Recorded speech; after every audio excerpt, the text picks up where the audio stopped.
Hey guys, అందరూ ఎలా ఉన్నారు? సండే రోజైతే అమ్మవారి ఊరేగింపు అయితే జరిగింది. ఎంత బాగా ఎంజాయ్ చేశామో, ఇంకా ఫుల్‌గా డాన్సులు, పాటలు, క్రాకర్స్ అవన్నీ. ఒక పక్కన వేషాలు కూడా వేశారనమాట.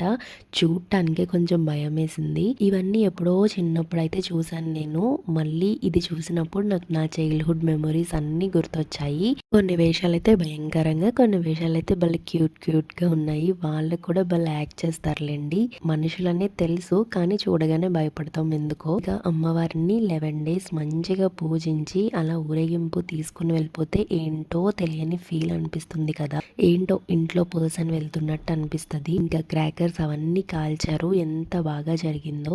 ఒక్కసారిగా ఊరంతా బోసిపోయినట్టు ఉంటది. హాలిడేస్ అయిపోయాయి, చుట్టాలందరూ వెళ్ళిపోతారు. ఏంటో తెలియని ఫీల్ అనిపిస్తుంది ఆ టైంలో. ఈ లైఫ్ ఎలా అయిపోతుందంటే ఉన్న టైంలోనే ఎంజాయ్ చేయాలి, లేకపోతే ఏ రోజు ఎలా ఉంటుందో ఎవరికి తెలియట్లేదు.